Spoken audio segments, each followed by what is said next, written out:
Welcome to சித்தூஸ் clip Tamil.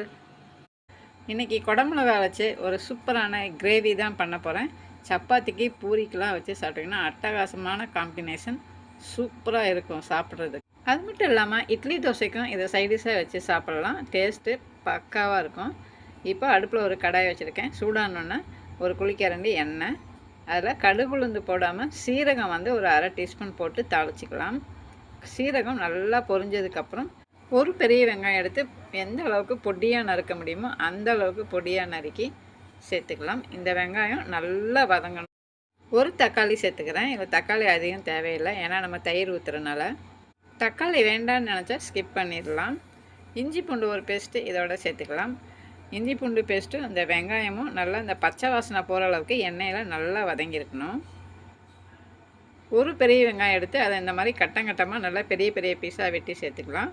அதோட குடமிளகாய் medium size 2 குடமிளகாய் நான் இந்த மாதிரி கட்டங்கட்டமாக பெரிய பெரிய பீஸாக வெட்டி வெங்காயத்தோடு சேர்த்துக்கிறேன்.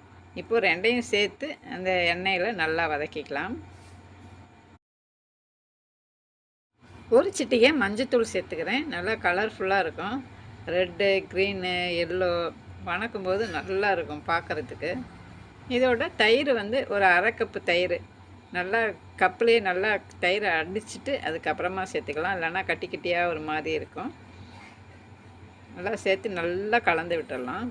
இந்த குடமிளகாய்க்கும் தயிரும் சேர்ந்துச்சுன்னா நல்ல ஒரு டேஸ்ட்டும் நல்ல ஒரு வாசனையாகவும் இருக்கும். சப்பாத்திக்கு அட்டகாசமாக இருக்கும். பூரி சப்பாத்திக்கு வச்சு சாப்பிட்டிங்கன்னா.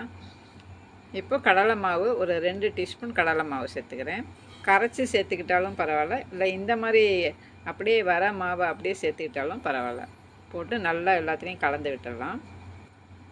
முழுக்க முழுக்க கடலை மாவு கொஞ்சம் திக்னஸ் கிடைக்கிறதுக்காக மட்டுமே சேர்க்குறோம்.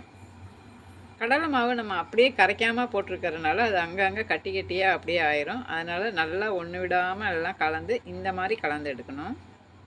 இப்போ தனி மிளகாய்த்தூள் 1 டீஸ்பூன் சேர்க்குறேன். மல்லித்தூள் அதே மாதிரி 1 டீஸ்பூன் சேர்த்துக்கிறேன். இதையும் நல்லா அந்த எண்ணெயிலே அந்த பச்சை வாசனை போகிற அளவுக்கு அப்படியே கலந்து விட்டுடலாம். இதில் தண்ணி அதிகமாக சேர்த்து நம்ம இந்த குடமிளகாய் இது கிரேவி பண்ணோம்னா நல்லா இருக்காது. அளவாக தண்ணி சேர்த்துக்கணும். 1 டம்ளர் தண்ணி சேர்த்துக்கலாம். நான் அந்த கடலை மாவு கொட்டின எடுத்த அந்த கிண்ணிலேயே கொஞ்சம் தண்ணி சேர்த்துக்கிட்டேன். 1 டம்ளர் தண்ணி சேர்த்துக்கிட்டேன். இப்போ இது நம்ம நல்லா கலந்து விட்டு மூடி வச்சு வேக வைக்கும்போது கொஞ்சம் தண்ணி விடும். அதுவே இதுக்கு போதுமானது. பாருங்கள், இந்த அளவுக்கு தண்ணி விட்டு வெந்திருக்கு. இப்போ தேவையான அளவு உப்பு சேர்த்துக்கிறேன். உப்பு சேர்த்து நல்லா கலந்து விட்டுடலாம். குடமிளகாய் சீக்கிரமாக வெந்துடும். இப்போது குடமிளகாய் கிரேவி ரெடி ஆயிடுச்சு. இறக்கறதுக்கு முன்னாடி ஒரு அரை டீஸ்பூன் கரம் மசாலாவை மேலாப்பில் அப்படியே போட்டு விட்டு கலந்து விட்டுருங்க. கலந்து விட்டு ஒரு கொதி வந்ததுக்கப்புறம் கொத்தமல்லி கருவேப்பிலை கொஞ்சமாக அப்படியே மேலே தெளித்து விட்டு இறக்கி பரிமாறலாம். சப்பாத்தி பண்ணிவிட்டு இந்த குடமிளகாய் கிரேவியை வச்சு சாப்பிட்டு பாருங்கள். அட்டகாசமாக இருக்கும். அடிக்கடி செய்ய ஆரம்பிச்சிருவீங்க. அவ்வளோ டேஸ்ட்டாக இருக்கும். ட்ரை பண்ணி பாருங்கள். வீடியோ பிடிச்சிருந்தா ஒரு லைக்கை தட்டி விட்டு சப்ஸ்கிரைப் பண்ணி சப்போர்ட் பண்ணுங்கள். தேங்க்ஸ் ஃபார் வாட்சிங்.